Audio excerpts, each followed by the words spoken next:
history to unravel the legend and legacy of Mr. Ponzi and his scheme. From lotteries to land deals to Las Vegas, people have always yearned for a way to obtain instant wealth. The beguiling notion of easy money often appeals to the darker side of human nature, when powerful thoughts of greed and avarice overwhelm those of reason and restraint. In Parma, Italy, in 1882, a boy was born who would grow up to leave his mark in the realm of get-rich-quick schemes, Charles Ponzi. Although accounts of his youth remain sketchy, it appeared that Ponzi always had his eye on money.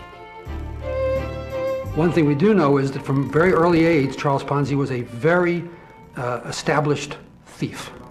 He stole petty things, church poor boxes, documents, anything he could get his hands on. And he wasn't very good at it because he always got caught. And as a matter of fact, after a time, his family, tired and endlessly bailing him out, decided they'd had enough of him.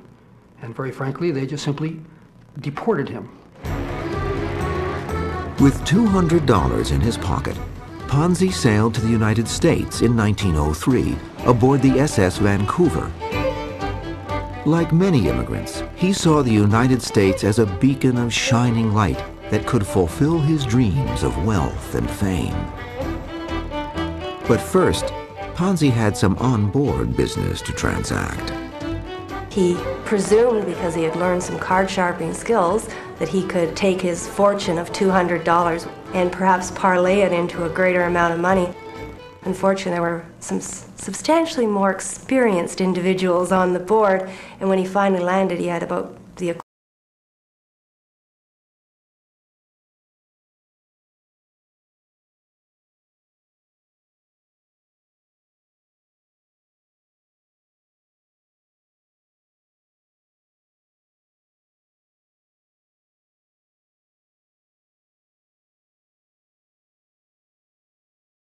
at the restaurant where he worked. He bought a suit and became a waiter in the restaurant. Was doing very well. Ponzi's climb up the ladder of success was brief. He was fired within a very short space of time because he was being accused on an ongoing basis of shortchanging the customers and of falsifying bills, so that they had to let him go. Despite his early difficulties in the United States, Ponzi remained convinced he would one day amass a great fortune. In 1907, Ponzi moved to Montreal, Canada, landing a job at the tiny Zorosi Bank. The banking laws in Canada apparently were not terribly tight in those days, and if you had some money, you could open a bank. And because Ponzi was pretty good with numbers, he was hired to work as an assistant teller. The first thing that he found out by going through the book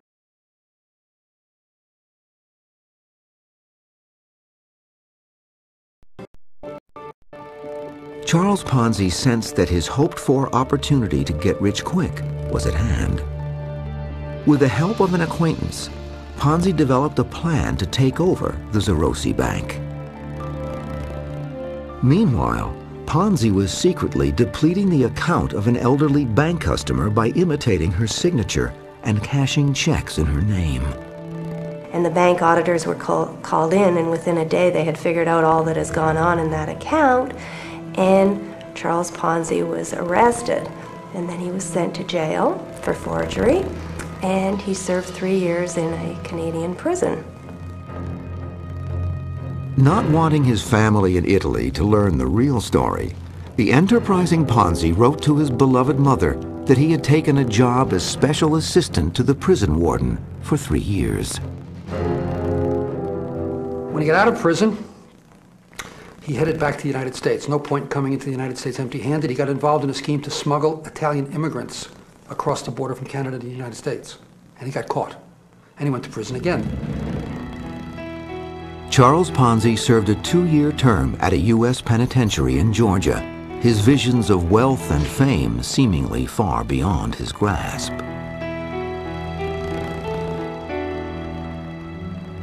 Upon his release in 1918, Ponzi made his way to Boston, Massachusetts, where he met and married Rose Gnecco, also an Italian immigrant.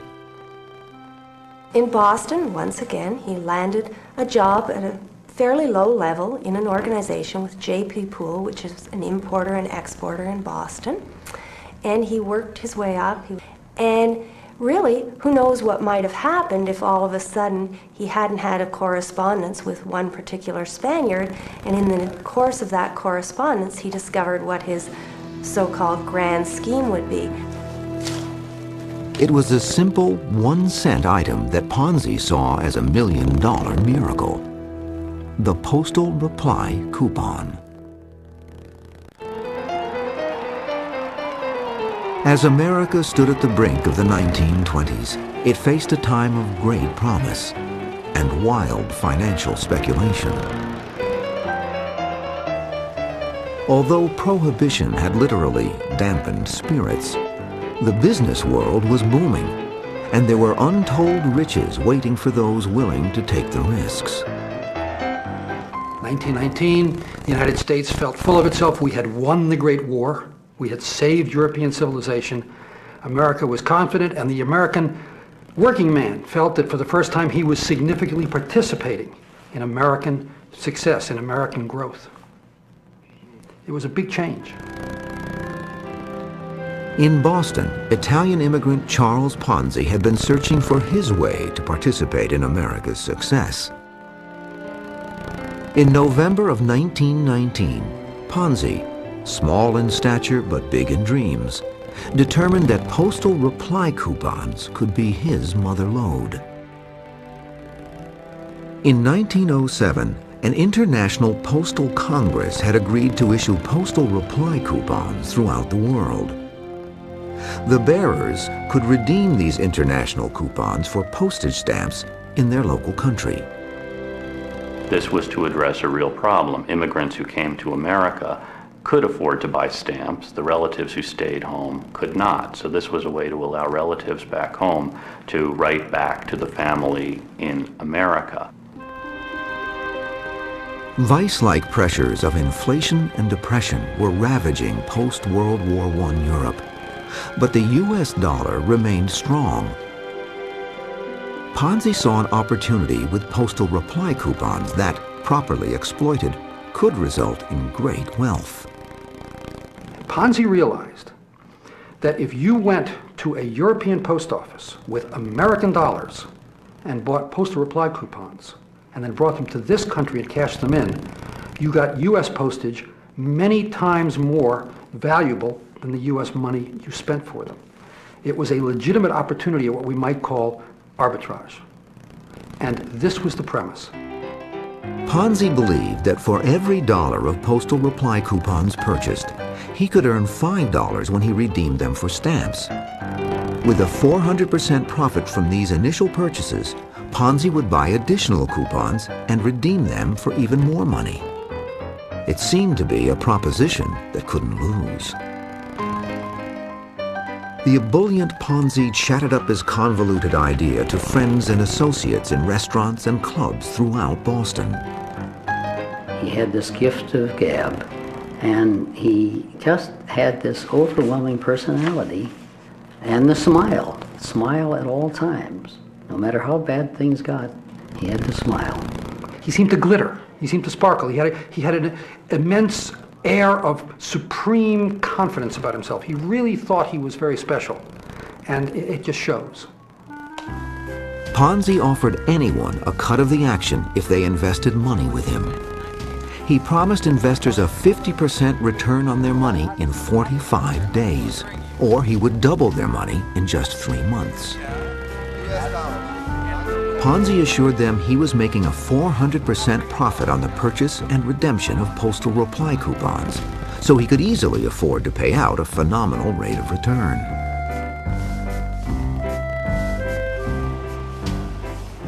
In November of 1919, Charles Ponzi opened the Securities Exchange Company, or SEC, in a cramped and dingy office in downtown Boston.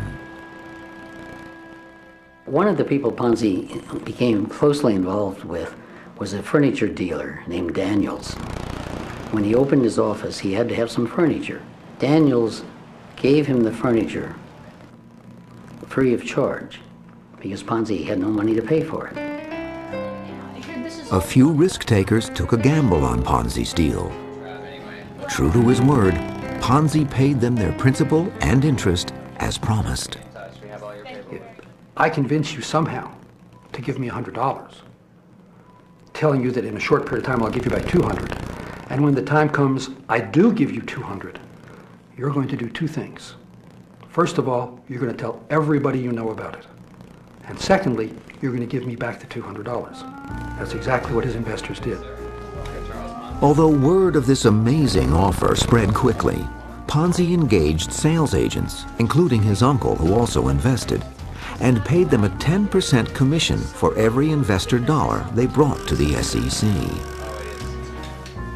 Ponzi himself would deal with the complexities of buying and selling postal reply coupons. All his investors had to do was hand over their money, and in exchange they would receive a note promising them a return of principal plus interest in 45 or 90 days. You know,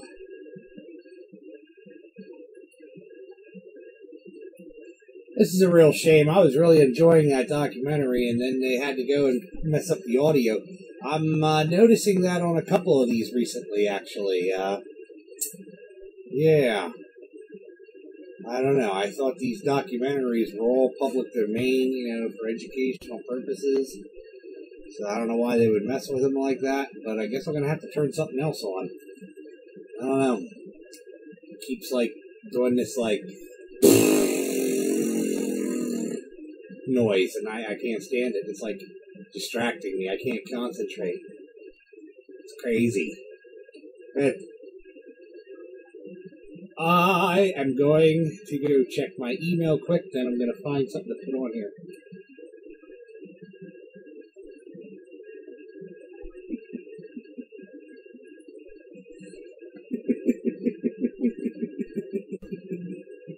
I wonder if you can still hear me when I'm in another screen and it's in the Be Right Back mode. Okay. Let's see.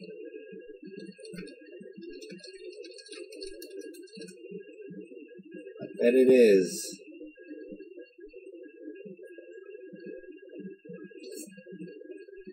So, before I put something on,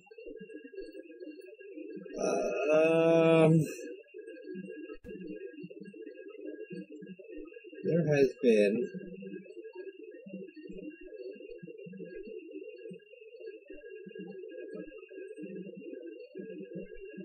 man,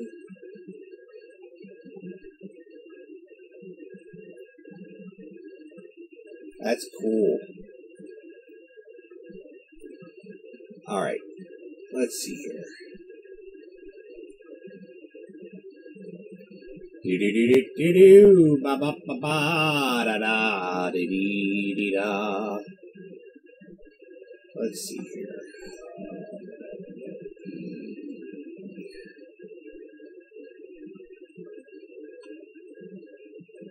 Oh right, I gotta switch the audio. Ba da da da.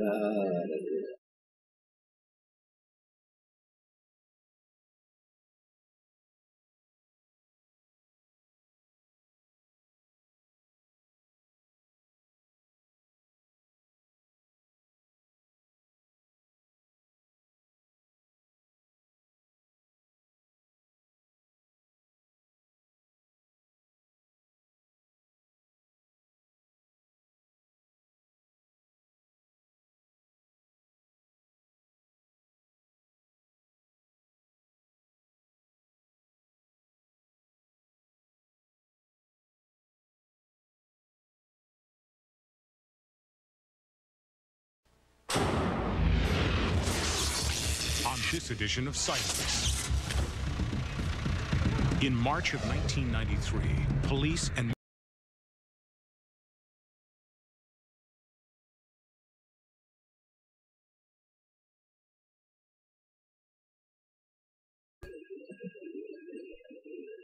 You know, I'm starting to wonder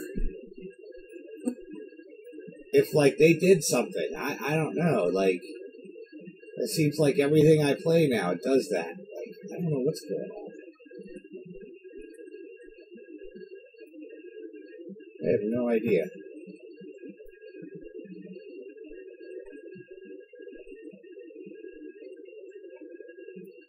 So I'm gonna go to Water Park. That's new with the Rise and Fall expansion. Let's see, what do you need? I don't want to have to worry about housing ever again. Why should I? I got... Okay. Where's the... I can't put it there. Why not? Give me that tile.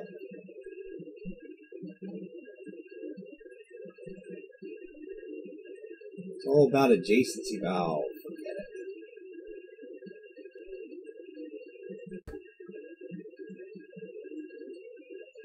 You know what? Hold on. We don't have any of that stuff yet. Oh, yeah. We'll put that there. There we go. Now we're talking. Dollars and cents, baby. Dollars and cents. There ain't nothing else.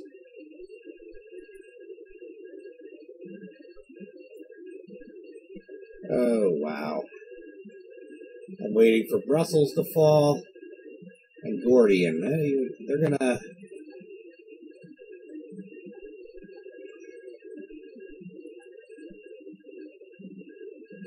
Ah, governor neutralized, and unrest will be fomented in 3 turns. So, okay. Wonderful. Splendid. Mobile Sam, you sleep. I got them in every city now, I think, almost. Oh, the Admiral in 9 turns. Help protect me from nukes. You don't want to get nuked. Trust me. I don't think I have one here. Buy it. Spend that money. Then they can't steal it. Can't steal what I don't have. Telling you. I had a harrowing day. There was flash floods, torrential downpour, lightning and thunder louder than you could believe. It was chaos, mayhem, pandemonium. There were sirens everywhere and lights flashing.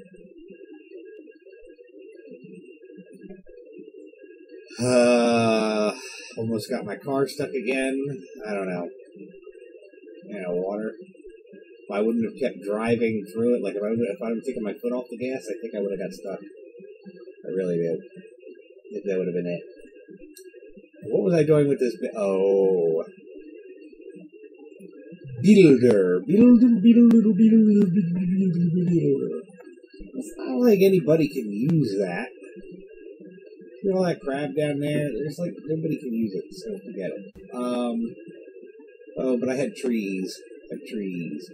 I'm at the point now where I have almost every tile worked. Every tile that I am in control. Like, I did something with it. I'm improving it. I'm doing something, transforming it, or I don't know what that. Anyway,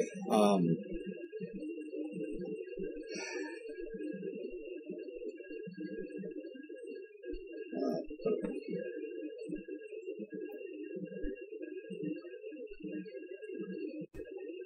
I'm going to try to find something to put on.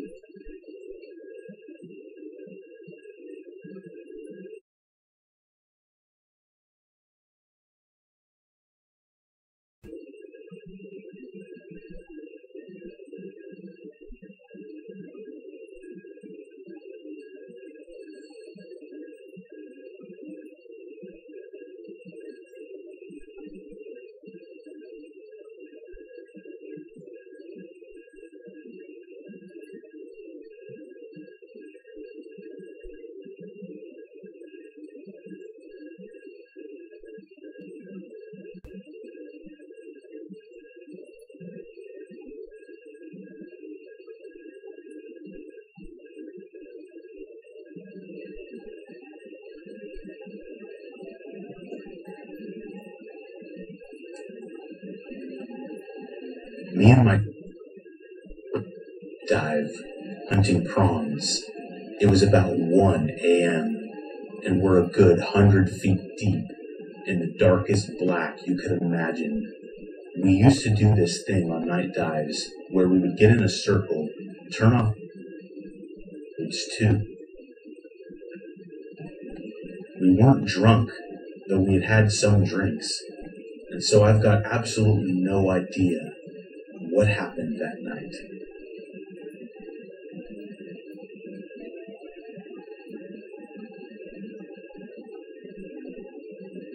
Me and my two buddies were on a night dive hunting prawns. It was about 1 a.m., and we're a good 100 feet deep in the darkest black you could imagine. We used to do this thing on night dives where we would get in a circle, turn off our lights, and then stir up the water and watch around us like floating stars in black, watery space. It was beautiful. Only this one time, we turn off our lights, stir up the water, and the water glows just enough to reveal a fourth person sitting in our circle. We were at a dive resort, so it wasn't so odd to see another diver, only it was 1 a.m., and we had seen no one else prepping a dive at the dock. He was also alone, which was odd considering the dangerous conditions of a night dive in those waters. He had no fins or gloves. I don't know how he swam so well without fins, or didn't get hypothermia without boots or gloves. We wore dry suits because it was so cold, but this dude was in a wetsuit with exposed skin. We thought we saw a giant gash in one of his legs, so the three of us all notice him and we're too scared to move. I can hear my buddies panting in their rigs, and the guy just smiles, waves, and then swims away. Whenever you think you're alone and someone just shows up, like in an alley at night, it's weird. 100 feet underwater at night is terrifying.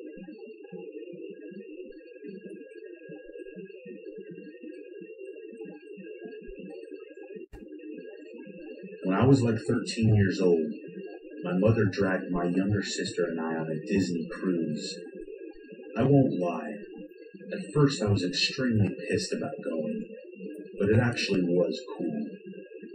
Something crazy happened to me while on the trip though. One night my mom and sister were annoying the hell out of me, and I told my mom that I was going to the top deck to just look around. She told me to be careful and to come back in 20 minutes.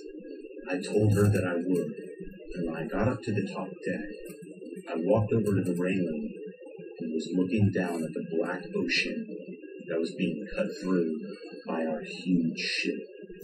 As I was looking down, I saw what looked like a man that appeared to have fallen or something.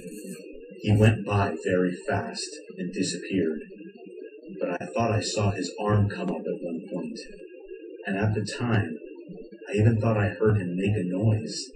I saw his face for a split second and he looked petrified, as I imagine you would be if you fell off of a cruise ship, and I started freaking out.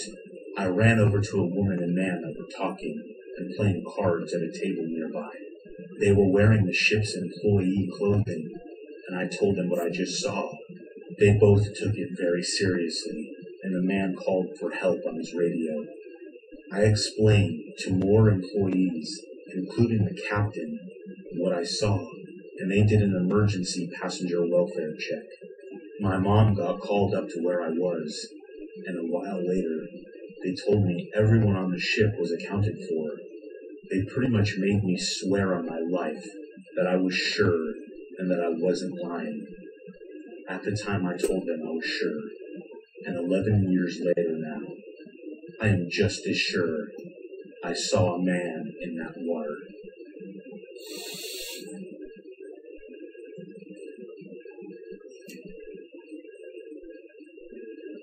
Working on a school report late at night in my ground level bedroom, I glance up to look at my reflection in the glass of the window.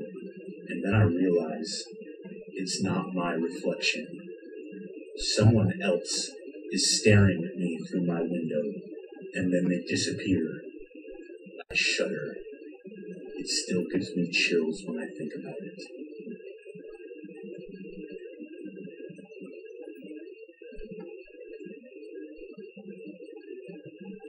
One night, my buddies and I were going for a midnight walk along the roads by the house that we were staying at. Since we were under 18, we could have gotten in trouble for being out past curfew, so we would hide behind trees or whatever we could when a car came by. One of my friends said, "Why are you guys hiding? No one is going to care or do anything." Well, the next vehicle passes, and everyone hides behind something but him to prove a point. Shortly after that, the same vehicle, a red pickup truck, turns around up the road and heads back in our direction. This time, we all hid. We figured that they made a wrong turn or something. But no. Every few minutes the truck would pass by us as we hid, trying to find us. At one point, some guys got out of the truck with flashlights and were searching around the woods and the shrubs for us, but we were about 100 yards away from them. Eventually, we got back to the house, but they still drove up and down the road looking a few more times. Whether they were trying to scare some random kid they saw, or something worse, I'm not sure.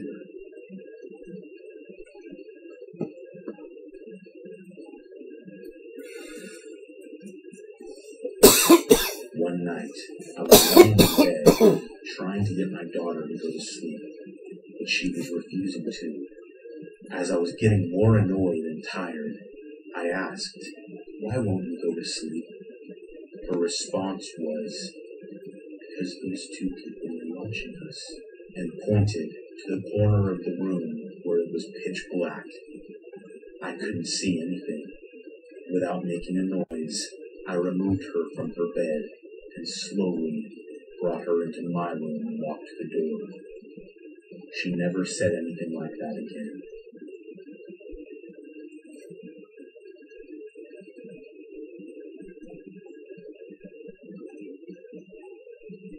Coming back home from my deployment, I stayed at my parents' house for a few weeks while my late grandmother, who was suffering from severe dementia, stayed in a room adjacent from mine. It was around 2 a.m. when I am awoken by a blood-curdling shriek that lasted for what felt like an eternity, but must have actually been about 30 seconds in just one breath. It turns out that my grandmother was sleepwalking, trying to enter my room, and slammed herself into the baby gate that we had for my dog. I honestly don't know what was more terrifying, hearing that shriek suddenly in the dead of night, or flicking on the dim ceiling lights and seeing her stare at me, face decrepit, agape, and her eyes wide as can be.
I have a phobia of the fear of being watched. I have this weird compulsion. Whenever I see a doorway, a window, or virtually any surface that I believe somebody could be hiding behind, I imagine a face peering out at me, staring. I imagine what would I do? What could I do? You will soon find out why I have this phobia. I will try my best to remember all the details, but my mind has repressed a lot of it. Around June of 2016, my mom and I were living in a small apartment. There was no basement or attic, obviously, but there was one tiny crawl space in the closet floor of my bedroom. I never looked in it. I suppose some people would be overwhelmed with curiosity, but my mind had already imagined all the worst scenarios. I decided to leave whatever dead bodies and ghosts were down there for whoever rented after us. It was a nice apartment, small, but perfect for the two of us. We lived there for a few peaceful months, until the noises started. It was nothing extreme, just the odd bump in the middle of the night, and particularly scratching. My mom just brushed it off as rats in the walls. As long as they stayed there, I saw no reason to get rid of them. A week or two later, I had already grown used to the noise. It became almost comforting in a way. After all, I never really liked the silence. That is, until I awoke one night to a different noise. A rolling sound. Eerily similar to the sound my closet made when I opened it. I peeked my eyes open and looked over, but I couldn't make out anything in the dark. I thought maybe I saw something move, but I was well aware of how the mind plays tricks on you in the dark. There was only one way to find out. I turned on my lamp. I feel like crying just telling this story. It's been almost a year since I've had to recall this night. When I turned the light on, I expected to see just a closet full of coats. But what I saw was much, much worse. It was an eye. Not just an eye, but the entire half of someone's face barely visible in the tiny crack he had opened. He didn't even react to being caught. No smile, no fear, just watching. My heart has never beat faster than anything that night. I wish I screamed, or maced him, or anything. But I just stared back, frozen in time, until I couldn't hold it anymore. I began sobbing loudly. I think I tried to say something along the lines of, "What do you want?" But it was garbled by my crying. He opened the door more. I could now see his entire body, which I don't care to describe, as I've spent 2 long years trying to forget that face. Shh. I lost my breath at that. Hearing him made it real.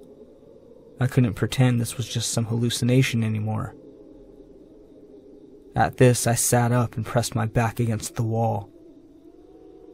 "It's okay." He said it so cheerfully it gave me chills just remembering it. This is when I finally had the courage to run out of the room. This guy knew my name. He knew my name. My mom, still half asleep while she called the police, thought I had imagined it. And of course, by the time the police got there, he was already long gone. All that was left of him was the crawl space. I still never looked inside. Though, remembering this now, I kinda wish I did. Having some sort of proof of this would, I don't know, comfort me. Because at least you all would know I'm not crazy. Apparently he had been living in there. For how long, I don't know. But the officers who first arrived on the scene said that there were tally marks inside the crawl space. I didn't want to know how many. I didn't want to know whether he was marking days or weeks. I just wanted to leave that apartment, and we did. The police never found him, not for certain. They thought they found a homeless man who matched his description, but he was apparently unresponsive. I've always thought they didn't take it all that seriously. They just thought he was a squatter, even after I told them that he knew my name. They thought that given how long he had seamlessly been squatting, he had probably just heard my name through the floorboards. Since that night, he has been the face I always see when there's an open door or closet. It's grown more distorted as time goes on, but I can always make out a part of his pursed lips, as if he's still shushing me, even now. It's gotten easier with time, but I don't think it will ever go away completely.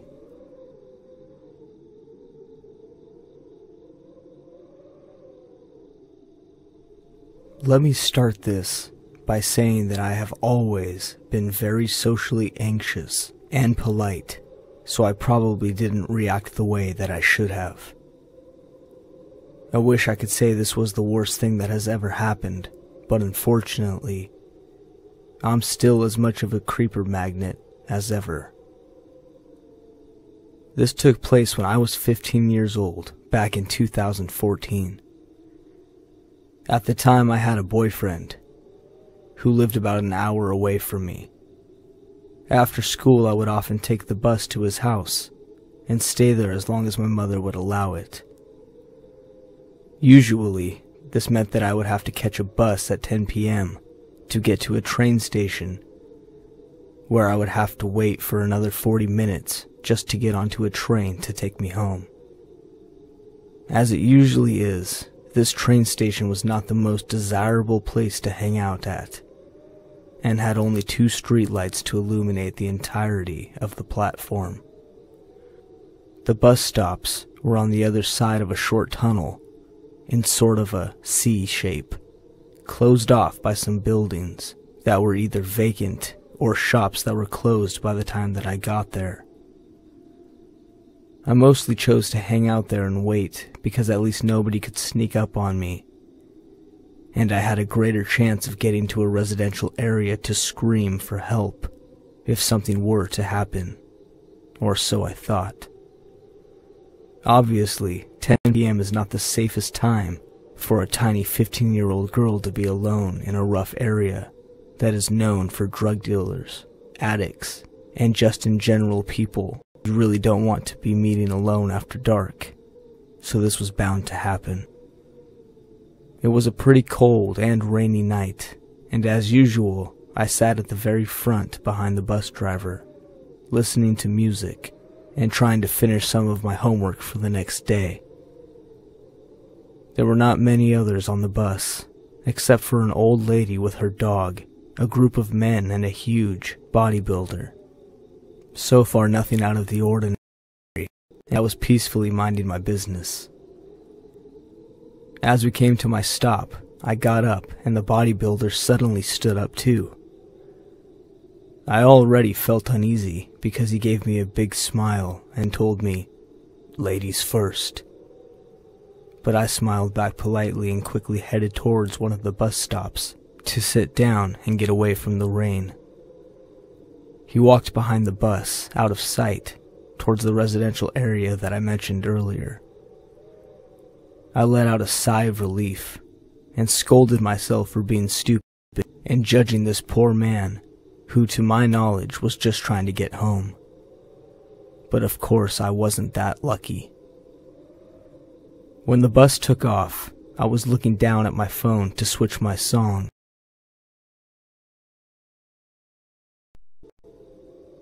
When I looked up, this man was slowly making his way over and looked completely strung out, wobbling around and smiling to himself. Just to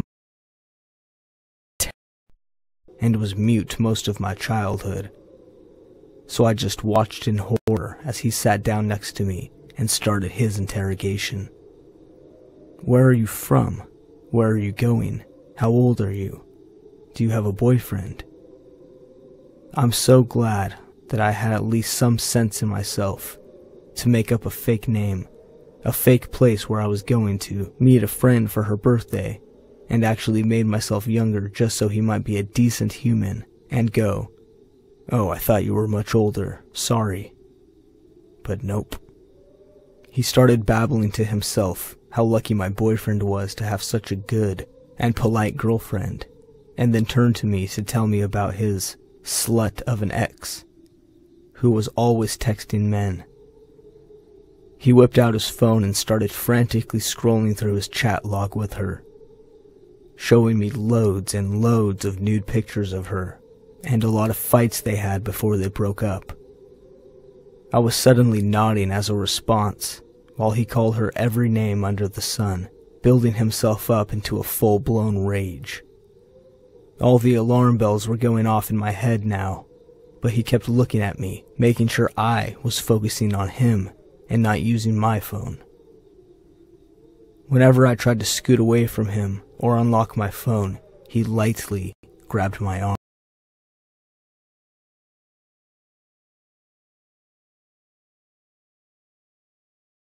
I've never experienced such fear in my life before or since.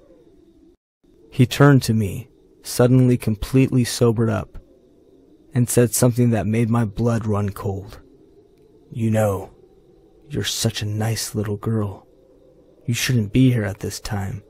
I could snatch you up right now, sell you somewhere. My friends are looking for girls like you. You're lucky I just got out of jail and don't do this anymore." I knew I had to go right then and there.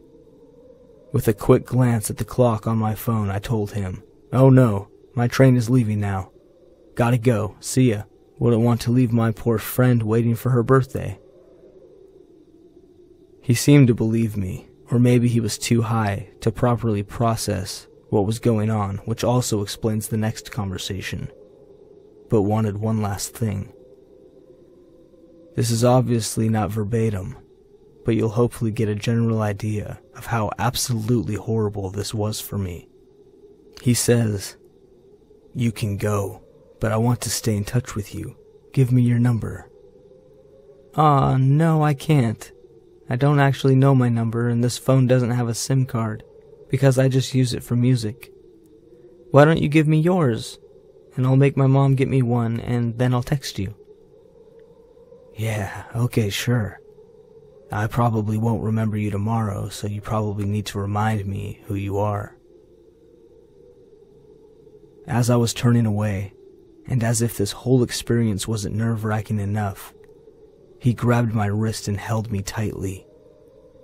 I tried to pull away from him, or to loosen his grip, but he said there was one last thing that he wanted.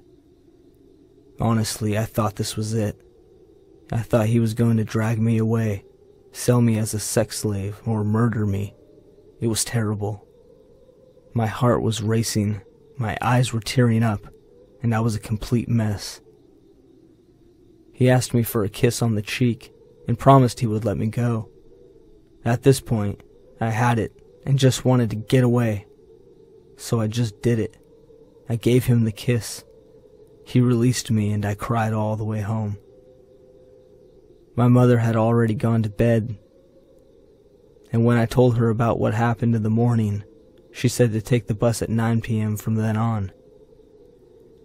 I wish I could say I called the police and reported him, but after not being taken seriously by my own mother, and my boyfriend actually cracking up at me, being so scared that I kissed a strange man, my self-esteem was shattered, and nothing ever came of it. I saw him outside of the gym once, but I booked it so fast and so far. It truly was the most terrifying thing I have ever experienced.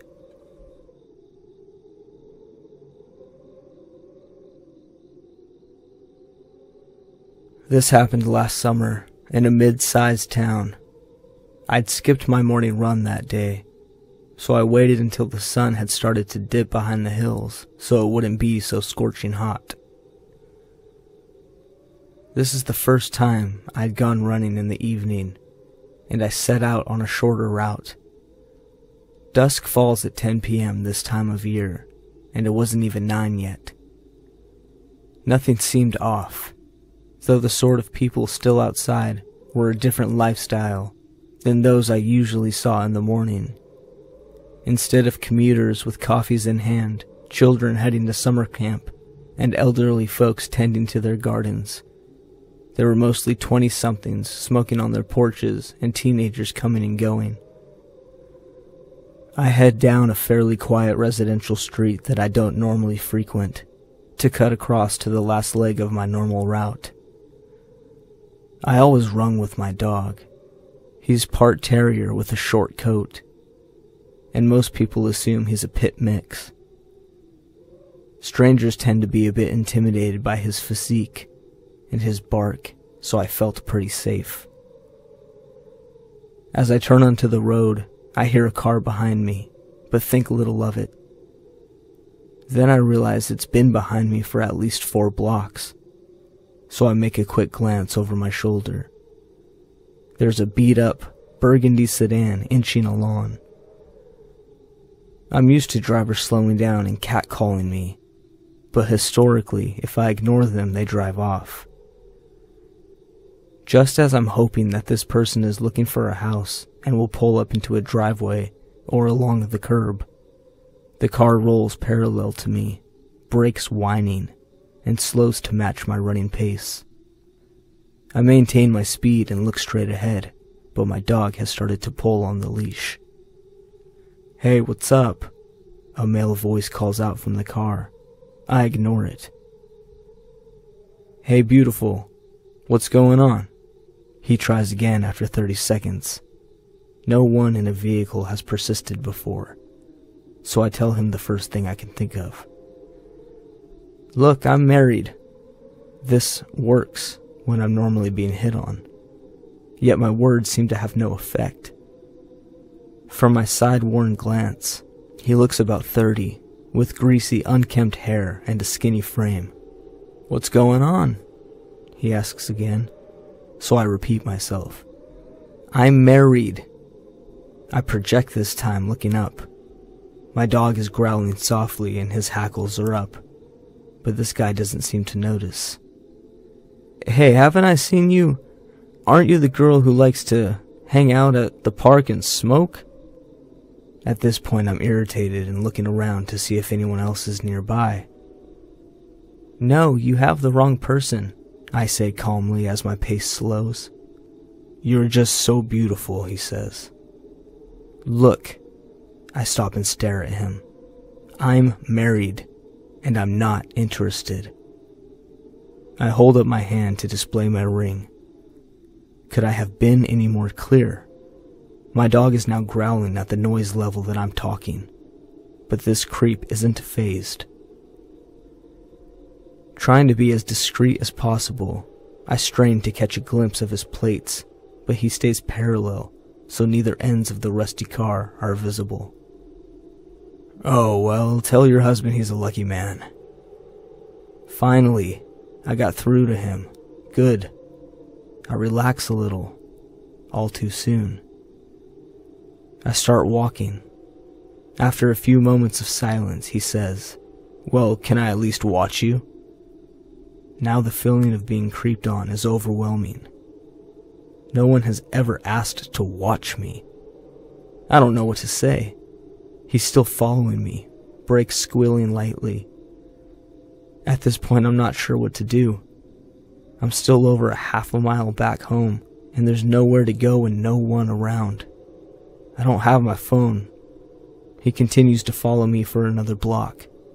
We're at the end of the street. A shadowy corner is lined with overgrown hedges and a thick tree. Suddenly, I spot a tall and burly man watching us from a porch darkened by dense foliage. He stands up and into the light. The creep from the car sees him, and I witness a short stare down. The man on the porch shifts his stance, and instantly the grease ball in the car speeds off.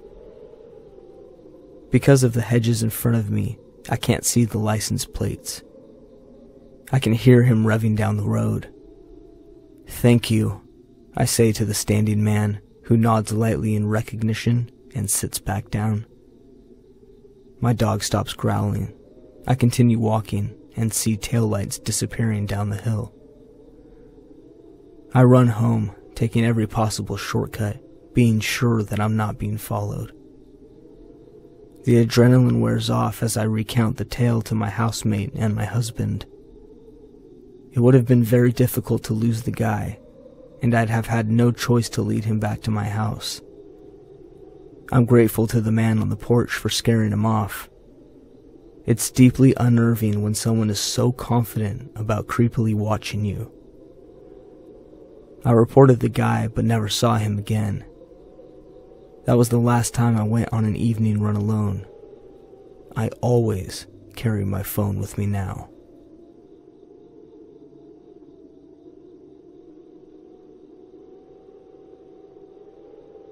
It never really crossed my mind that this could constitute as a let's not meet scenario until just a minute ago when I was browsing this sub and realized that this encounter had a lot of similarities with the posts here. It's so strange when this sort of thing happens to you, because in the moment it never feels so serious. Hindsight is 20/20, right? I'm living in Japan right now, and my family met me in South Korea last month for a vacation. I've lived in Japan for 3 years now, and this was my second time visiting Seoul. But the first time I found myself in such a bizarre situation there. My family and I were touring a famous palace in Seoul. The grounds are pretty vast, but at least a mile or two of walking to cover the whole thing. About halfway through our visit, we break and sat down on the ledge of one of the structures. A German tour group came through the same passage and paused for a few minutes so the tour guide could explain the history of that particular area. German people took seats around us along with one Korean guy who we thought nothing of at the time. After all, we were in Korea. After a couple of minutes, my family and I decide to move on and head to the cafe near the entrance of the palace. The tour group had obviously stayed behind, but one guy got up around the same time we did. Yeah, the one Korean guy. We didn't realize until about 5 to 10 minutes outside of that area, but one of my sisters pointed out that this guy had been following our path very closely, enough to be suspicious. By the way, it's worth mentioning that we had 7 people in our group. Me, my 2 sisters, my mom and dad, my uncle, and my brother-in-law. We definitely had the power in numbers thing going for us. My family is also incredibly confrontational when we need to be. So after my sisters and I noticed something weird was going on, we stopped walking, and the guy stopped walking too. So we all gave a very obvious stare down, to which he responded by looking very intently at the ground. Strange, but okay. We decide to carry on. And again, this guy decided to follow. By this time, the rest of our family is catching on, so we decided to make a stop near one of the gates that leads to the main part of the palace to see if he stops again. Sure enough, he does, and sits himself down on the ground, trying to play it off like he's doing his own thing. We give it another minute or two to look like we're having a conversation before moving along again. And you guessed it. This guy stands up and tails us right to the center of the main palace building, where we stop again when we see he's still following. This time, there's not really anywhere natural to stop and take a seat, so he stops dead in his tracks a couple feet away from us. At this point, there's no way anyone can deny that he's straight up stalking us. So my dad and uncle turn right to him and say, "Is there a reason why you're following us?" Maybe this guy couldn't understand much English, but I think the sentiment was probably pretty obvious. But the guy doesn't even try to respond. Doesn't even make eye contact with them. He's just silent, staring kind of dead-eyed at the ground. My sisters and brother-in-law and I decide at this point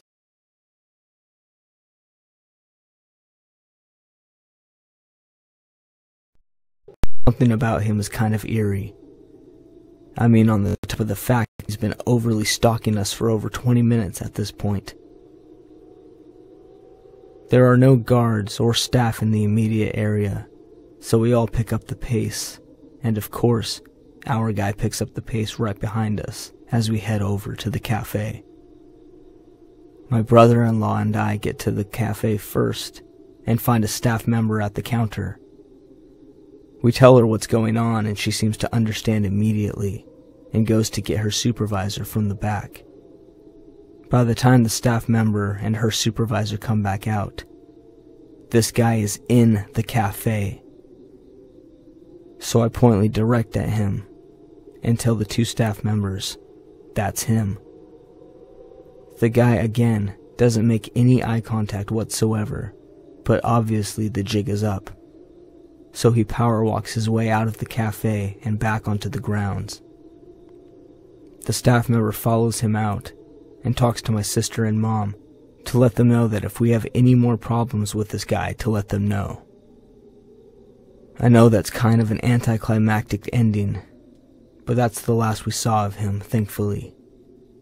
The reaction of the staff kind of made me wonder if this guy had a habit of stalking tourists on the palace grounds. We realized after the fact that he must have been tagging along with the German tour group beforehand. Maybe he thought we were a tour group that he could blend into. But while 7 people is a large number, it's definitely not large enough to go unnoticed, especially when we're a family who's going to question the new member. In the end, my uncle and I kind of assumed he was probably just a perv trying to get close to an exotic foreigner. I've been stalked in Japan in similar ways before, and my uncle who lives in Asia said similar things happen to women where he lives, but never in a group setting like this. I guess we'll never know this man's true intentions, but I am glad that we never crossed paths with him again for the rest of the trip.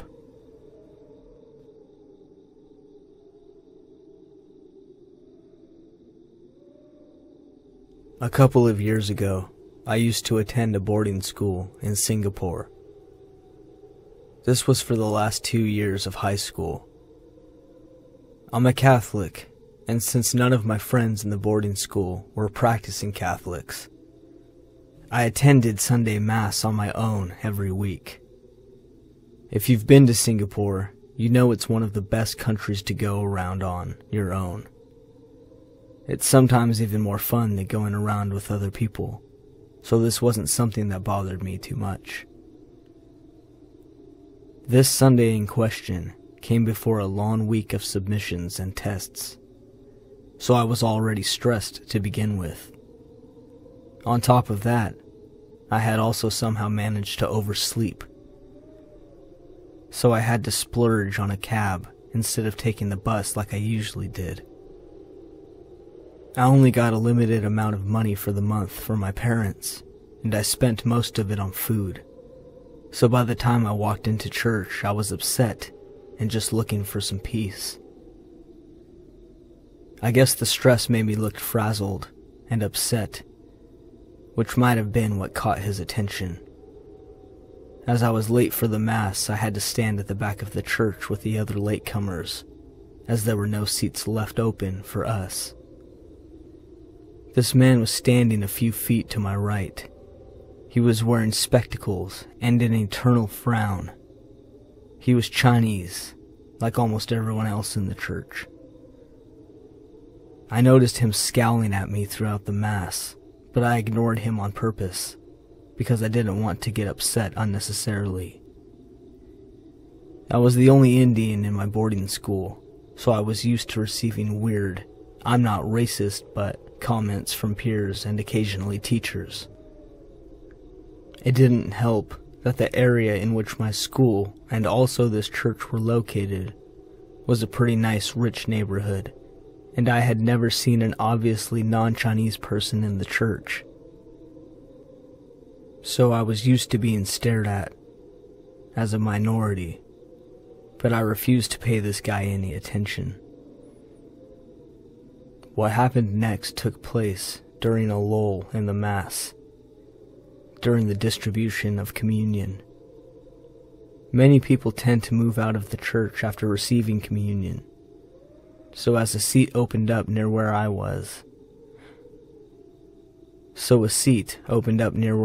and the man were standing. I moved towards it, and after making sure there were no elderly around me who would like the seat, I sat there. The man maneuvered himself so that he was now standing behind me. This is when I began to feel unsafe. Then he began talking. His words were not directed towards anyone in particular. He seemed to be there on his own. The silence in the church only served to amplify what he was saying.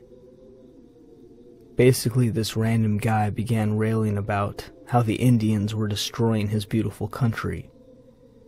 He went on about how they were prostituting themselves on the streets, stinking up their schools and the hospitals, and making Singapore into a jungle. How the government needs to throw all of them out. He said a bunch of other things that I don't remember now. He also repeated a lot of the stuff, which is why it got stuck in my head. He must have said prostituting at least 5 times, and maybe even switched out for whoring once or twice. It was obvious his words were meant for me. I turned around to look at him when he first began, with kind of an expression of, "Are you kidding me?" on my face. He was staring at me, his face the stock image for hatred and rage. The people around him were shifting uncomfortably. I turned back around, shut my eyes, and willed him quiet. He didn't shut up. At some point I began quietly crying. I wanted so badly to move away, to run out of the church, but I was scared of causing a scene and making people notice me in a way that I didn't want to be noticed. I cannot fully explain the absurdity of this situation. We were in a church. In some other section, the priest was still distributing communion to the congregation. The rest of the church sat in prayer silently. And in the back, in this one corner, this guy was spewing hateful, racist comments directed at a 17-year-old, and nobody said a word to shut him up. When the priest returned to the altar and had us rise for the final blessing, I took that opportunity to get out of my pew and move away from the guy. To my horror, he followed. The Mass had ended by then, and people were moving towards the exit, as was I. He followed behind me, raised his voice, asked me where I was going, called me a prostitute several times. That was when a lady in the vicinity said something like, "Don't say that. Don't use those words." But when I looked to her thinking she would help me get away from him, she refused to meet me at my eye and moved away. We got out of the church. I couldn't see the man anymore, so I ran blindly towards the exit and in the direction of the bus stop. I couldn't think straight, didn't know what I looked like, had no clue what was happening. I got to the bus stop and decided to get onto the first bus that pulled up, even if it was going on the wrong route. I thought it was safe, and got my phone out of my purse. Then I turned around, and like a horror movie, he was there, walking towards me. The only other people at the bus stop was a woman and a kid. I did not feel confident enough to approach them and ask for help, fingers shaking. I unlocked my phone and called my roommate. She answered the phone groggily. I had probably woken her up. And without waiting for her to say anything, I told her, very loudly, that a strange man had followed me from the church to the bus stop, and he has been verbally abusing me, and I don't feel safe. The man who had been advancing towards me all this time went and stood with the woman and the child, who had also heard me, and moved away from him. A bus pulled up. I got in. The doors closed, and we pulled away. In that moment, I was so overwhelmed by what had just happened that I stood at the entrance of the bus next to the driver and just burst out crying. I don't remember what was going through my head. My heart was going crazy in my chest. I must have been having the worst panic attack ever. The bus driver and everyone else in the bus was staring at me like I was crazy, probably. And the next stop, the driver asked me if I was okay, and when I couldn't respond, asked me where I needed to go. I gave him the name of my school. A passenger who had just gotten into the bus took me back out, explained to me which bus I would need to take, and asked someone also waiting at the bus stop to make sure I caught the right bus. Somehow I got back into the boarding school. I had my roommate on call, and it had made her extremely worried. By the time I got back to my room, she had noticed our mentor and had placed a call to ask if I was still there and if they could find me. They obviously did not know anything. I guess that's my let's not meet story. I just wanted to clarify that besides this one experience, I had never felt unsafe in Singapore. But after what I had now experienced, I don't think that could ever be true again.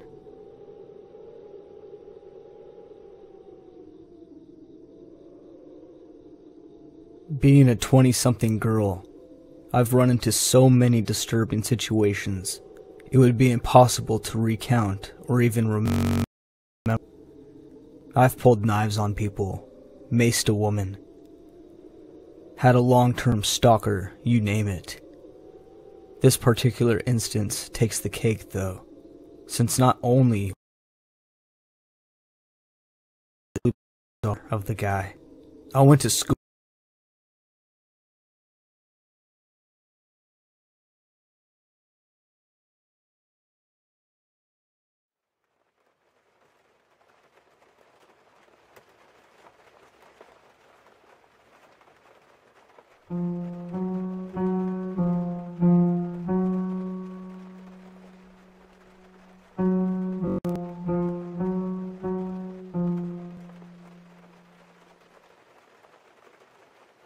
The most sickening feeling I got came from knowing the man must have been watching my house, waiting to see when I would come out and go for my daily jog just before dusk. I wondered how many days he had been watching me to know that the house would be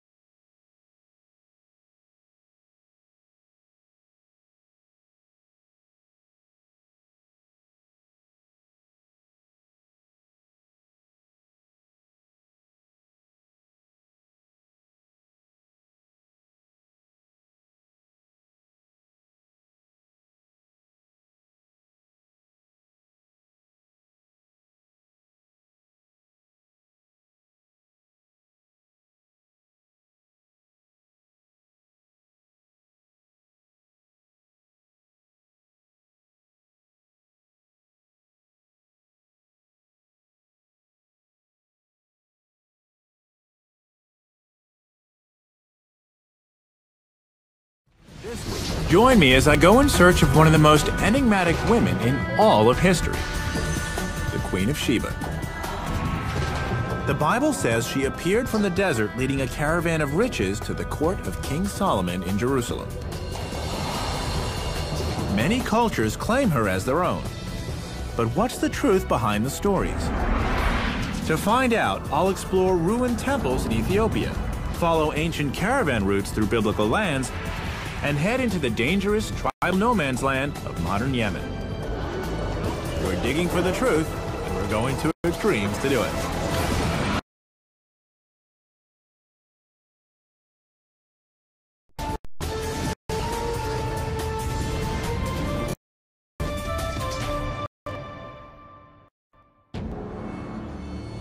Exotic romance surrounds the legend of the Queen of Sheba.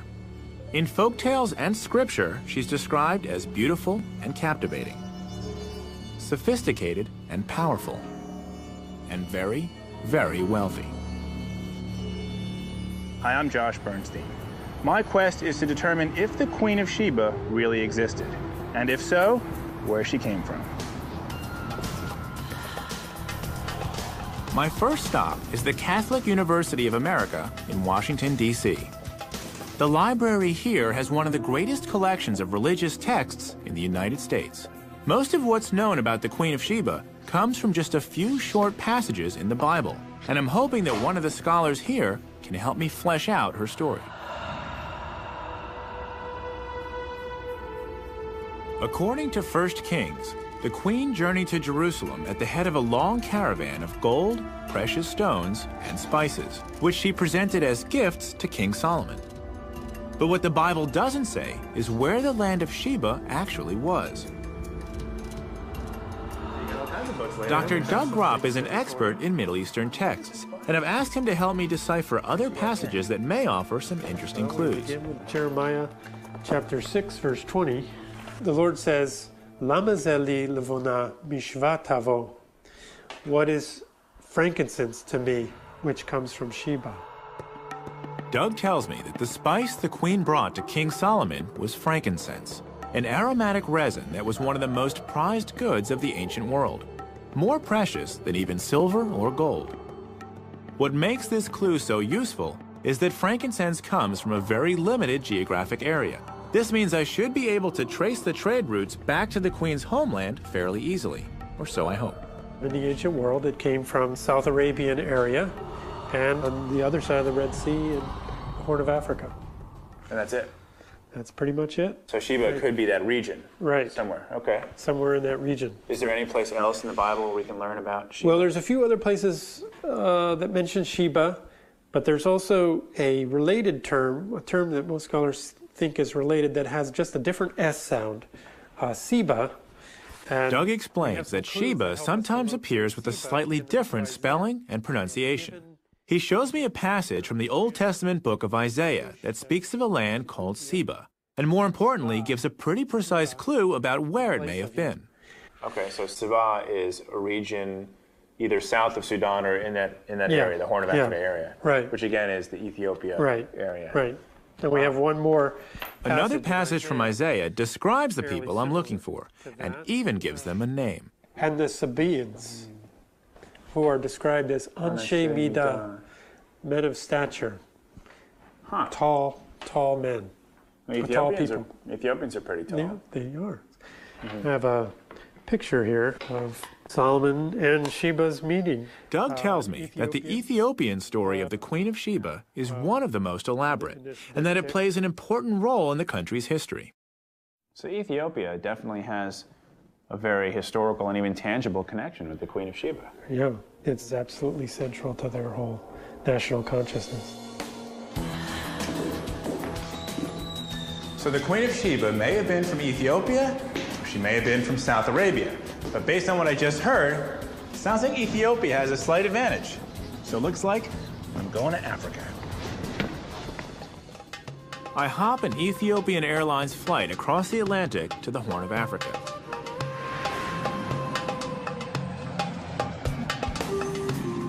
I've been to Ethiopia before, looking for the Ark of the Covenant, and I'm really excited to be back.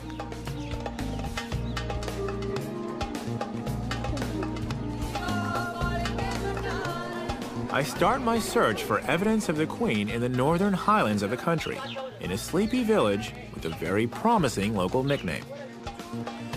This is the town of Lalibela.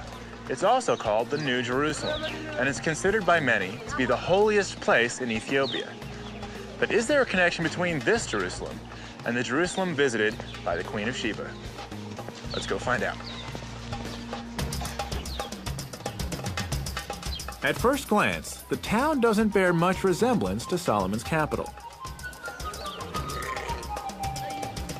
But there's an elaborate complex of churches here that give the place its holy status and famous nickname.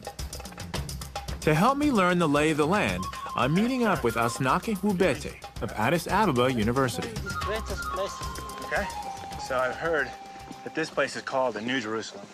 Yes, you see, in Ethiopian tradition, it is said to have been that King Lalibela, in order to minimize the journey of Ethiopians to Jerusalem, he was said to have Asnake explains that Lalibela is a pilgrimage site modeled on Holy Jerusalem, the same city where King Solomon first impressed the Queen of Sheba with his wisdom. Could this place be part of that legacy?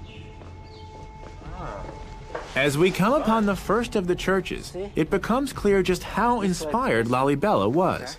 The site is made up of 11 churches, all carved seamlessly from the mountain bedrock, complete with windows and doors. Over the centuries, hundreds of thousands of souls have come to pray here. Even now, it's a thriving center of faith. Everywhere we go, we pass monks and nuns who are immersed in prayer, oblivious to our presence. As we pass through one of the dozens of tunnels and passageways on our way to the most sacred of the churches, Asnake fills in the details of the Ethiopian version of the Queen of Sheba legend. Ethiopians believed that from northern Ethiopia, Queen of Sheba, she went to Jerusalem to visit King Solomon. The story that Asnake tells me begins the same way as the biblical tale I heard in Washington. The queen, at the head of a caravan of jewels and incense, journeys to Jerusalem to pay her respects to Solomon. Once in Jerusalem, though, the Ethiopian version takes a very different turn. King Solomon went to sleep with her because of her beauty and her fame, but she refused. According to the legend, the queen resisted Solomon's efforts to seduce her. He promised to leave her be, so long as she agreed not to take anything belonging to him. He then set a trap. Solomon served the queen a but offered her no water to drink. Forbidden from asking him for anything, she went to bed with her thirst unquenched.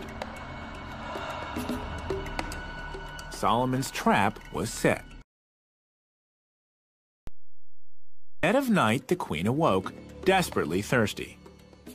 She searched the palace for water, but the only pitcher had been placed next to the king's bed.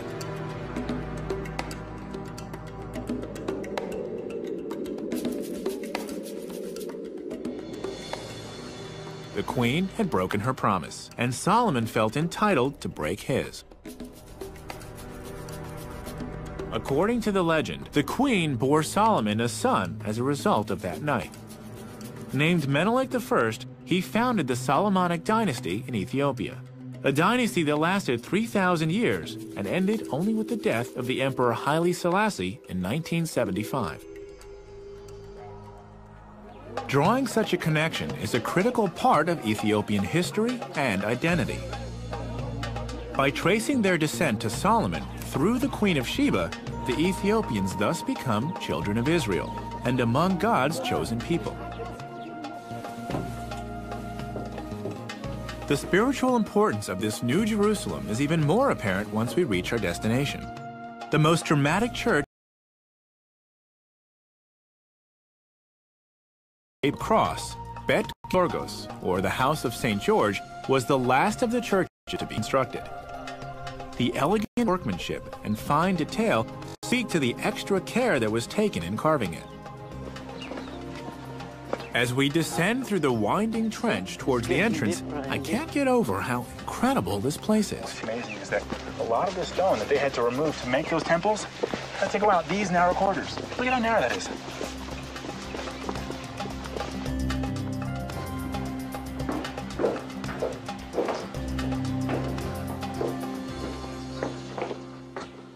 Once we're inside, it's clear that other visitors here have been even more affected by the magic of this place. So there are people who... Some of the monks spend years living like hermits in holes carved in the wall, to be as close as possible to the church and to God. Some of them would never leave the church and pray all the time here throughout their life. The whole lifetime? Yes. Living and praying? Wow. And some of them never leave this holy place. So people really did everything they could to be close to this place. Yes, yes. And this is one example. For instance, these are skeletons of people who were believed to have come from Jerusalem, Jewish people. Asnaki shows me the skeletons of pilgrims that the local folklore says came all the way from Jerusalem to pray here at Lalibela. Wow, it's a little bit creepy, huh? Yeah. Their piety was so great that they were left here in death to continue their devotion. Yes. They came here to pray. Yeah. And then they spent their whole lives here. After they came here, they decided to remain here throughout their life. And they died. It's clear that Jerusalem and the Queen have a profound spiritual influence here. But what does this tell me about where to find her? This is a very nice question. Asnaki says that Lalibela was completed only 700 years ago. Scholars believe the Queen of Sheba would have ruled in the 10th century BC, nearly 3,000 years ago. So I clearly need to go further back in time to find a tangible connection to the Queen. But Asnaki tells me there is a civilization in Ethiopia that could date back far enough. I just have to travel a bit farther north to find it. Could this be the Sabaean kingdom that Doug told me about back in Washington? I've come to the Horn of Africa searching for the Queen of Sheba and learned that one of the gifts she brought to Solomon was frankincense, which comes from only a few places around the Red Sea. In Ethiopia, I visited a place called the New Jerusalem, where I learned how important the Queen is to Ethiopian national identity. Now I'm following a lead that's brought me into Tigray province, the heart of frankincense country. I've hooked up with my old friend Misgana Gananu to learn more about this precious commodity. So frankincense has been used in Ethiopia for thousands of years. It is from 1,000 years ago. The land of frankincense. The Bible says the Queen brought Solomon quantities of incense that would never be equaled. Learning the history of frankincense in Ethiopia could shed light on whether the Queen might have started her journey here. So frankincense is used throughout Ethiopia, throughout all types of religious ceremonies. All type of religions. When we have the church mass service, it should not be without incense. No incense, no service, no incense, no life. And now we're going to go see how it's actually Now done. it is the same way of the doing from old tradition until now. So the process hasn't changed too much? Not too much. Everything is doing by hand. We've come to the town of Shire, where frankincense is still processed in the traditional way for sale throughout Africa and the Middle East. Working in this building inside. As soon as we walk in, I can see why he said things haven't changed much. This is how they are preparing for market, for selling. Everyone here is working on frankincense. When they come Here in Tigray province, frankincense is a major part of the local economy, just as it's been for millennia. Production involves every member of the community. So the mothers work here, the fathers are out there collecting this. They're collecting and the kids don't really have any place to go, so they come here and help their moms. They come here and helping the family, the elder, okay. The parents. Why don't you show me what's happening right here? She is cutting and separating the best quality incense. Frankincense is harvested as a resin that oozes from cuts made into the Boswellia tree. Frankincense is actually in the bark. The process isn't actually that different from tapping maple trees to make syrup. Only with frankincense, the resin is allowed to harden on the trees. The resin-encrusted bark is then sliced off and brought here, where these women separate the hardened incense from the wood. That's not so good. We want... So good. Sharp round. You think? I decide to give it a try. She's happy. She's like, hey, he's helping me. Or she's like, hey, he's messing up all my hard work. We'll find out soon. Is that a good piece? No? Ah, okay. See that?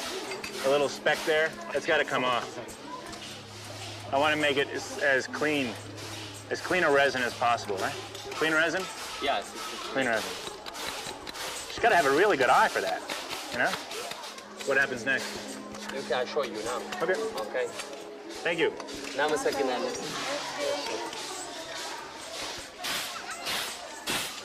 Ah. So this is the second phase. This is the second phase because choppy. After now she's separating, you know? Yeah, but she's basically winnowing these pieces of bark, small bits of bark. Yeah. At each stage of processing, the incense is refined until it's ready for market. The highest grades are exported throughout Africa, the Middle East, and beyond, continuing a trade that began thousands of years ago. So this is the product of all their hard work. Yep. Wow. That's quality. So if the Queen of Sheba went to Solomon, that was an offering. Of course, there is nothing a gift more than this. You see? This is worthy of a king. It is a wonderful present. It is more than gold. Wow. If frankincense has been such an integral part of the economy and culture here for so long, perhaps Tigray province could have been the land of Sheba.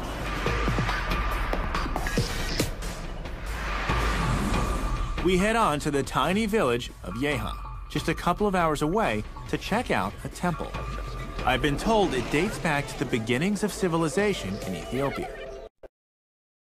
Miss Ghana tells me that Yeha was the center of the first state to arise in Ethiopia, between 2,500 and 3,000 years ago. This puts it around the right time for the Queen of Sheba. Could there be any relationship between this place and the mysterious Sabaean civilization? The temple is now little more than a shell, but with its high, well-built walls, it must have been quite a sight in its day, perhaps even suitable for a legendary queen.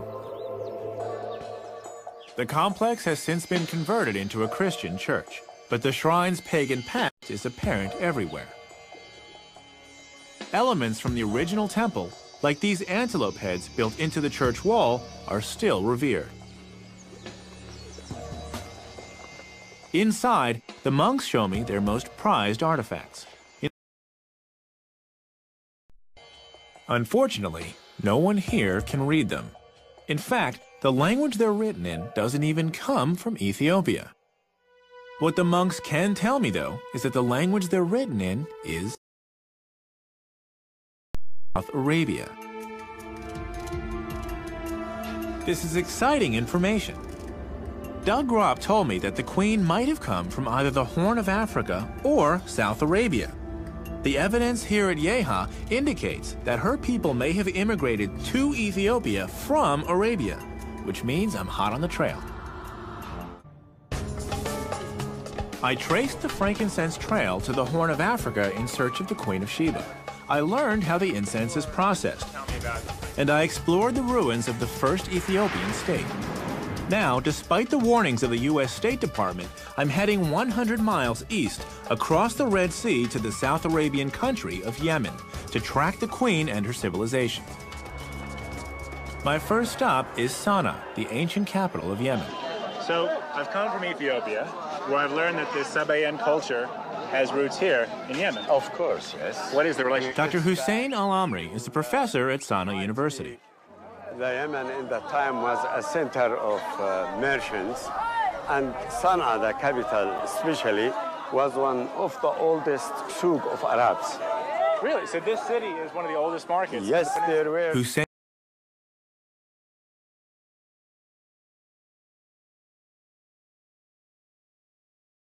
The Yeha temple I saw in Ethiopia was actually a Sabaean colony, established, extended their trade networks into the Horn of Africa. So people have been meeting here for thousands of years? Yes, of course, yes. Buying, selling, watching, spending their time. Beautiful city. So tell me about the Sabaean civilization lay at the crossroads of trade and antiquity, controlling the movement of goods between east and west. This is the spice section. Spices from India, gold and ivory from Africa, silks from China, and of course frankincense all passed through the kingdom of Saba before heading north on the caravan routes to the markets of Egypt, Mesopotamia, and the Mediterranean. They seem to sell everything. Special price today, just for you, my friend. But Sana'a wasn't the Sabaean capital. If I'm to find the queen, I need to head to a city called Marib, just 100 miles east over the mountains. But it might as well be a world away. It's in a very conservative, tribal area of the country that's known for its animosity towards outsiders. I'm told in no uncertain terms I should postpone my visit. In order to even make the trip, I need to find the right escort. Al-Uzair store. Hussein sends me to the former governor of Marib and the present governor of Sana'a, Abdul Wahid al-Bukhiti. Abdul Wahid tells me that the Bedouin who live in Marib highly value their traditional customs. He suggests that before we head out, I should pick up a jambiya, one of the large daggers that I've seen nearly all the men wearing here in Sana'a. If participating in the local traditions is the best way to gain acceptance and keep me safe, I'm all for it. Touch this one? It's okay? Yeah, you can. Now, which is more important, the blade or the handle? The handle. The handle? Yeah. You can recognize anyone in the street through his gambia. So, you know he is from this area, he is from that area, this one from this tribe, this one that tribe, by his gambia. Jambiyas have been an important status symbol in Yemen going back to Sabaean times, and they communicate a lot about their owners. History and personality count. The older the jambiya handle, the more prized it is. Abdul Wahid tells me that one sheikh recently paid $1 million for an especially prized jambiya. what do you think? It's pretty nice, huh? Jamil. In Arabic, Jamil means nice. Nice. Good?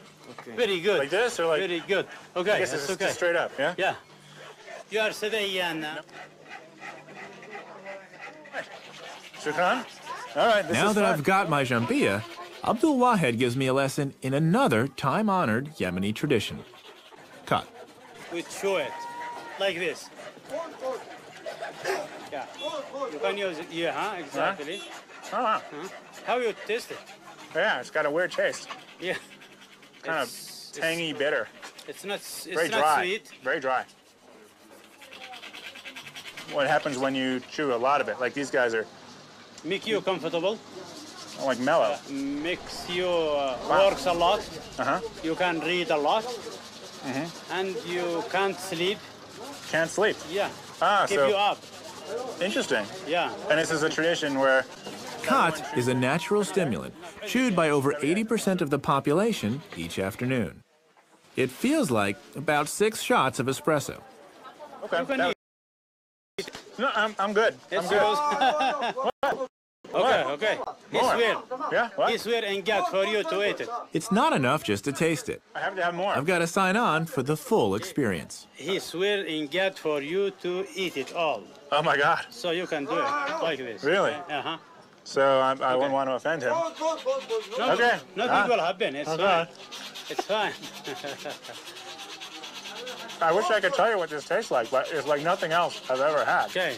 It's really bitter. Like maybe if you ate a whole bunch of dandelion greens, but wow, bitter. Okay, Shukran. I'm going to wait until I get some sort of effect, and I'll just float away. Okay, now we can pay him. Now that I've had my crash course in Yemeni culture, I'm ready to head into the tribal desert. So I'll settle up with this man here. Okay. I don't know if it's my excitement or lingering effects of the Khat, but the next morning, as the call to prayer signals dawn, I can't wait to hit the road. Good morning. It's a beautiful day. I've got my ahead. We're going to Marib. Shukran. Yalla.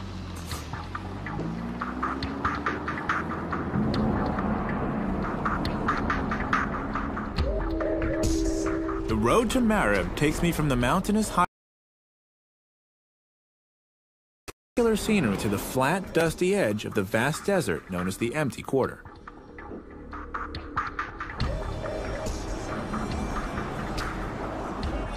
I'm going to meet Abdul Wahid along the route. He's traveled ahead to guarantee my safety in this lawless zone. Over the years, this road has developed a well-earned reputation for highway robbery. Good morning. Some of the tribes have been known to kidnap travelers and hold them for ransom. Traveling with Abdul Wahid should make things go smoothly, but even he takes precautions.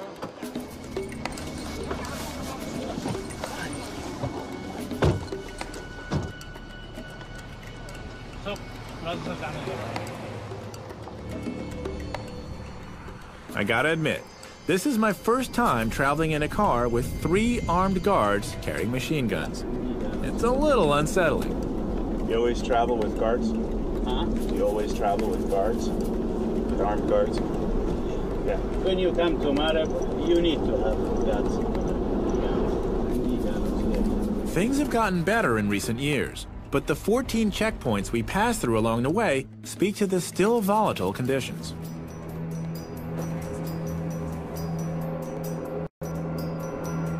"100 miles later, we arrive safely at the outskirts of the city. Old city, old Marib. As we approach the ancient town, I see buildings rising in the distance. When we get closer, though, it becomes clear that what I see is a city of ruins. Abdul Wahed explains that these buildings date back some 300 years, but that the city's foundations go back nearly 3,000, to the time of the Queen of Sheba.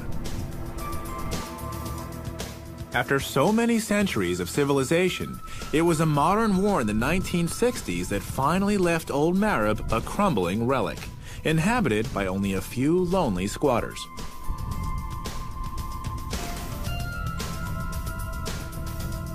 As we move on, I can only hope that the rest of Marib's ancient past hasn't met a similar fate, and that something of the Queen can still be found. I've traveled from the Horn of Africa to the deserts of Arabia in search of the Queen of Sheba. In the old city of Sana'a, I was welcomed by the local governor, Abdul Wahed al-Buhiti, who's escorting me through the lawless tribal deserts of Yemen. The Bedouin are famous for their hospitality, but hostility can also arise at a moment's notice, which we soon found out. After we left the ancient city of Marib, heavily armed tribesmen surrounded our camp in the middle of the night. We were literally under house arrest. In a place where foreigners are routinely kidnapped, the stakes were very high. Thankfully, Abdul Wahed has taken pains to help me navigate the terrain. Drawing on his contacts from his days as governor here, Abdul Wahed has called a meeting of the local tribal sheikhs so that I can pay my respects and prove my intentions. I make sure to do all the right things. I'm dressed appropriately with my new jambia and a traditional tribal skirt called a futa, and I pay close attention to all the local customs. I notice custom says we eat with our right hand only, yeah? Mm-hmm. Okay. Yeah. And then the rice, you just kind of grab the rice? Okay. Abdul Wahed explains my quest to the sheikhs, and the famous Bedouin hospitality quickly takes the place of the hostility, at least for now. Cool. Cool. So this type of gathering hasn't changed much over the thousands of years, right? Not a lot. No. This water in the bottles. Yeah. Drinks. Okay. It's new. And some of the foods, maybe. The rice is new. Cell phones. Cell phones. Cell phones are new. Yeah, it's new. Okay. After dinner, we sit around the fire to share stories about the Queen of Sheba that have been handed down through generations here in Marib. It's okay. Very nice, he said. Yemeni, yes. Mm-hmm. My new jambia goes over well. In Ethiopia, the legends I heard about the Queen of Sheba were very detailed and played a big part in defining Ethiopian national identity. Now that I'm here in Yemen, I want to hear the Yemenis tell her story and find out about the place she occupies in their history and culture. They believe she came from the far desert, and she is for sure from Marib. They feel honor because Queen of Sheba from their land, from their hometown. I hear tales of a beautiful young woman named Bilqis, who appeared from the dunes to assume the throne of the kingdom of Saba.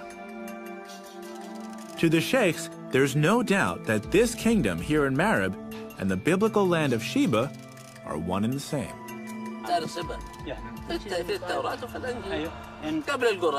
In the holy books.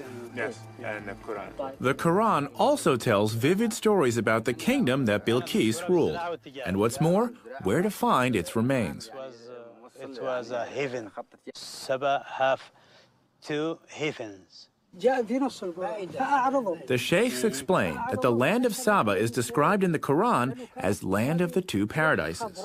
The name comes from 2 oases created by a massive dam the Sabaeans built here in Marib, a dam whose ruins, they tell me, can still be seen nearby. It sounds like I need to go to see this dam and to explore Marib further. Do I have the permission of the sheikhs to do so? هل يستطيع أن يعتبر أنه لديه تصريح من المشايخ يتحرك بمارب حيثما يشاء؟ هذه تعتبر سير مع الجنبية يمنية. This Gambia, it's like a permission for you to go anywhere. Okay. And so if I have their permission, that's all I need. Shukran. And thank you for this. This was شكرا على العشاء، شكرا على هذا الوقت، شكرا على المقابلة، شكرا.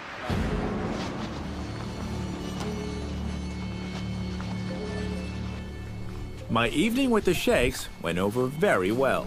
Not only did I gain their permission to explore their land, but the stories they told me about the Queen of Sheba have inspired me. Now, my goal is to search for archaeological evidence to support their stories. I've arranged to meet archaeologist Zaydoun Zaid at the Marib Dam to tell me more. So this is one of the towers of the Dam of Marib. Yeah, this is the north tower, that's right. Where's the other one?